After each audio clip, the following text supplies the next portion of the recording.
And they're into the stretch, and it's Warriors charge off the turn in front.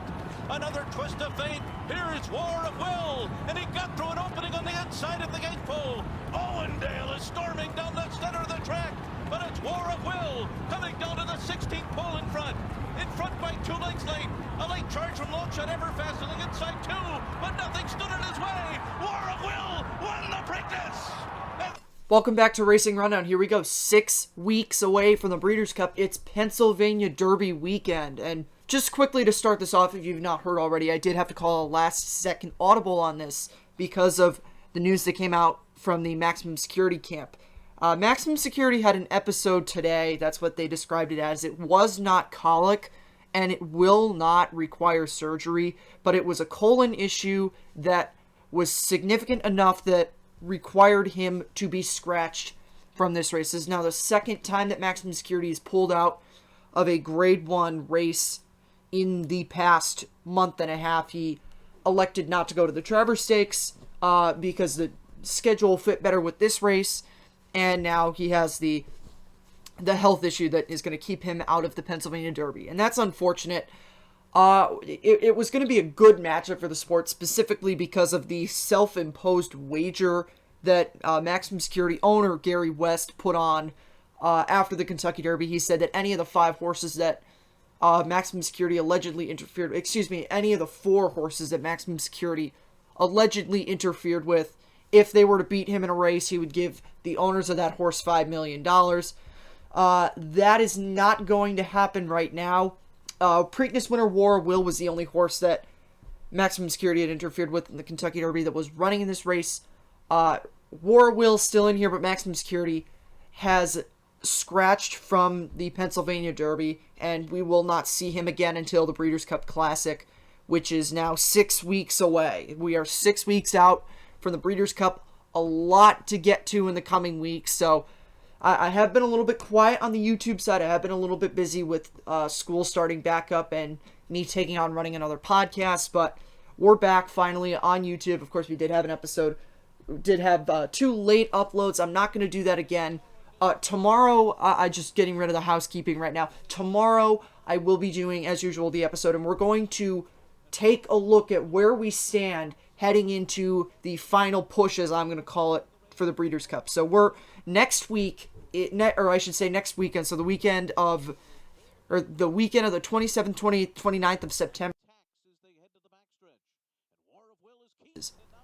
And so I'm going to basically preview where we're at with all of these divisions heading into that weekend. So that's what you can look forward to coming up tomorrow over on iTunes, Spotify. I'll leave links in the description of this video so you can check those out. But with all that being said, and also I am going to say this now and I'll say this tomorrow, I will be doing some significant work this weekend to get out some of our backlogged interviews. I did do an interview with Doug O'Neill last week, so that will be out this weekend. Also, I'm going to try to get out my interview with Travis Stone and Jay Pribben sometime before October, whether it's this week or next week, because we are going to have both of them on for Breeders' Cup preview show, so I want to have those out before we have them on again. So that's that. All that being said, let's get into breaking down the Pennsylvania Derby. It is now a 6-horse field following the scratch of Maximum Security, Math Wizard, Improbable, Shanghai Superfly, War of Will, Spun to Run, and Mr. Money. So the first horse that I'm going to start with is going to be the Preakness winner, War of Will. The one thing that I'll say about him is I have not really been very high on this son of Warfront. Since he lost the Louisiana Derby, now I know he had significant excuses, but I've never really thought that War of Will was anything super spectacular. He was interfered with in the Kentucky Derby, and that, I already discussed that, and then, I've never really been that impressed with his win in the Preakness, because, looking at the horses that he ran against, he didn't really run against a field that was that strong. Everfast was second in that race. Everfast got a dream trip, a fast pace to run into. Like I said, got to go up the rail, so that benefited him a lot. Warriors Charge was okay in that race. Hasn't run since the Preakness. Laughing Fox, we know what kind of horse Laughing Fox is. Win. Bourbon War have both since gone to the grass. Signalman, not really that good of a horse. Another Twist of Fate is done for the year. Always Mining was severely overrated coming into the Preakness. We thought that he was going to be better, and he turned out to be a complete bust in the Preakness. And then Market King didn't really belong in the Preakness. Last start out was in an allowance race at Saratoga on the 13th of July, and he was 5th in that race. And then Bodie Express through the Riders. So the Preakness was not really that impressive of a field. And then also Improbable. I have not been very into Improbable, basically since he lost the Rebel Stakes. I think that Improbable, I don't want to get sidetracked away from War Will, but I think that Improbable has been, I don't want to say overhyped, but I think a lot of it has helped with the fact that Bob Baffert's his trainer, and I think that's why he was the favorite for the Kentucky Derby. I still have no idea why he was, but regardless of that, War Will is a fine horse. He's a very good athlete. For him to be able to stay up on his feet in all the chaos that happened on the far turn of the Kentucky Derby, there was a lot of credit can be given to him. But, you know, like I said, the Preakness was a fairly soft field that he ran against. And then the Belmont Stakes, he was the only horse that had run in all 3 Triple Crown races. He was gassed in that. And then he didn't have a strong showing in the Jim Dandy either, or as well, I should say. It's just has not really been War of Will. Since winning the Preakness, it hasn't really been War of Will's best time to be running. But he, like I mentioned, ran in that race on the 27th of July, the Jim Dandy. He has not raced since then. He skipped out on the Travers, and I think that's definitely going to benefit him. So War Will, I don't think is a write-off in this race. I think that War Will, you can still look into him. He is running against a field not as competitive of a field. There's still some solid horses in this race, but it's not the kind of field that he would have run against with Maximum Security being in this race, or as he would have running in the Travers Stakes. So, I don't want to say don't pick War Will, but I have my reservations about him. Mr. Money is a horse that I have been on since he won the Pat Day Mile on Kentucky Derby Day. Mr. Money is a very, very solid horse out of Golden Sense, or I should say by Golden Sense, out of a Tis Now mare, Plenty of Tool. Mr. Money, I said after he won the Pat Day Mile, he was going to go through this country and sweep a bunch of grade 3 races. I don't want to say lesser racetracks, but at racetracks around the country. And, you know, May, June, July, August, he has won races on all 4 of those months. Like I mentioned already, the Pat Day Mile, the Matt win, the Indiana Derby in July on the 13th, where he did actually get beat by a riderless horse, but it's okay, because he was, in fact, the winner. And then most recently, last time out, 5.5 length winner in the West Virginia Derby. So, this is a son of Golden Sense that is definitely improving.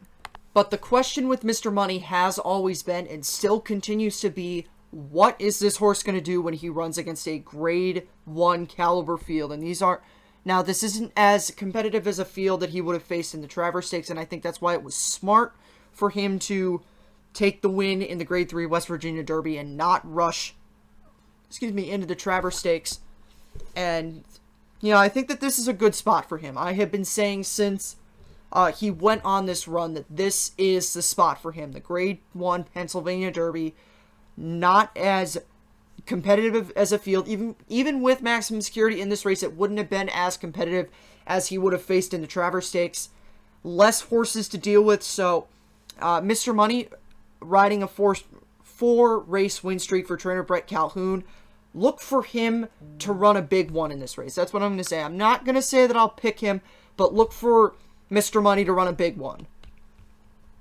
Math Wizard is a horse that looked like he had a very good shot to win the Indiana Derby, and then he got I don't want to say impeded, but the riderless horse that eventually defeated Mr. Money got in the way of Math Wizard too. So Math Wizard was impeded by the riderless horse in that Indiana Derby. but it didn't really make a difference his next time out. I don't think he would have, or I'm not going to say that he wouldn't have won the race, but I still think Mr. Money's the better horse because the next race, the West Virginia Derby, Mr. Money won by daylight. So, Math Wizard, interesting long shot. Probably I would say the long shot play in this race. I like him more than I like Spun to Run, but Math Wizard is, I don't want to say don't put your money on him, but I would take Spun to Run as a long shot play over Mr. Money. Improbable, we already talked about him earlier. I've said this about him, all of these horses, Mr. Money, Spun to Run, and Improbable, they're all coming in following wins in lower level stakes races, and that's what Improbable did last time out. He got his first win since his 2-year-old win, or since his 2-year-old campaign and a win in the Los Alamitos Futurity. He had not won a race since then prior to taking the Share of Belief stakes at Del Mar. Now, that's an ungraded race, but still, it's a win for Improbable. It was a win over a couple of horses that, it wasn't really the strongest field, but that's been the theme of a lot of these horses that are coming off of stakes wins. They've been coming off of stakes wins against lesser quality fields. And I'm not going to say don't take Improbable, but I don't think Improbable is very good at the distances of 1 1/8 and going forward 1 1/4. I think Improbable is more of a 1-turn horse than a 2-turn horse. So, but that's what I'm going to say. But if you like to play, and I always say, if you like to play by trainer and by jockey, this is the horse to play. Bob Baffert and Mike Smith, Mike Smith's been winning a lot of races, and Bob Baffert's been winning a lot of races. Bob Baffert has won the Pennsylvania Derby multiple times before, most recently last year with McKinsey. I forgot about McKinsey. He's won the last 2 runnings, and prior to that, he won the 2014 running of this race with Bayern. So this is a race like the Haskell that Bob Baffert has had a lot of success in. Even if it's recent success, it's still success for Bob Baffert in this race. And Mike Smith won the Pennsylvania Derby on McKinsey last year. So, this is a race that Bob Baffert tends to do very well in. So look for Improbable to run well. I'm not going to say he's going to win, but look for him to run well. This is a race, like I said, Bob Baffert's won this race 3 times. I'm not going to say it's going to be a 4th time, but it could be. I'm just going to give a really quick opinion on Shanghai Superfly in this race, the next horse that I want to discuss. This is a horse that's still a maiden, has not won a race, has finished second, though, 3 times, including last time out in a maiden claimer on September 7th in Monmouth Park. I just don't think that this is a horse that's going to win the race. This is the long shot pick, and it's not a friendly long shot pick. I wouldn't put any money on Shanghai Superfly. And so shifting gears now to the final horse, Spun to Run. This was a horse that was a long shot in the Haskell, and most recently, last time out, won the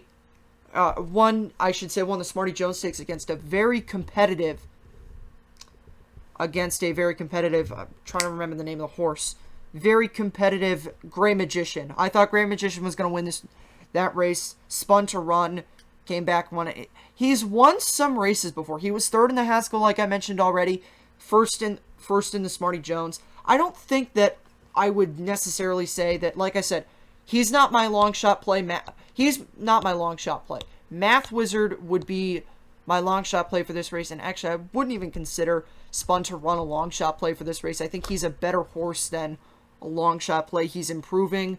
I would probably say, if you were going to pick him, I'd pick Mr. Money over him, but this is a horse with a grade 3 win, a couple other wins in allowance level competition, and has run 3rd on the grade 1 level before. So keep an eye out for this horse. I don't think that Spun to Run is the horse that I would pick, but if you like to play a long shot, he's probably going to be in the 8, 10, 12 to 1 range. This would be the horse for you if that's the kind of play you're looking for.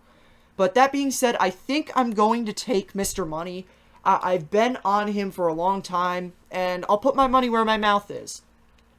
Of course, figuratively, because I don't bet races because I'm not 18 yet. But I'm going to say that Mr. Money probably wins this race. I think him and War Will are of comparable level, and these horses, Mr. Money specifically has run against Math Wizard already. I really think, you know, Maximum Security not being in this race makes it a lot easier for Mr. Money to win. So, with all that being said, Mr. Money is my pick for the 2019 Pennsylvania Derby. I will see you guys in the next video. We are previewing the Cotillion Stakes, the Pennsylvania Derby equivalent for the 3-year-old fillies featuring Garena. And then I'll see you today, because this video is going to be up tomorrow morning, Wednesday. So I'll see you later today for episode, I think it's 34 of the podcast. So, thank you for watching. Have a good day. At him, and Improbable opens up on them. Improbable goes clear to lead it by 3 lengths. King Jack is starting to make a rally on the outside. Improbable clear by 3. King Jack is running a game 1, closes the gap from second, but Improbable digs deep and finds more, and they will not get to Improbable. Improbable and Drayden Van Dyke take the Shared Belief Stakes.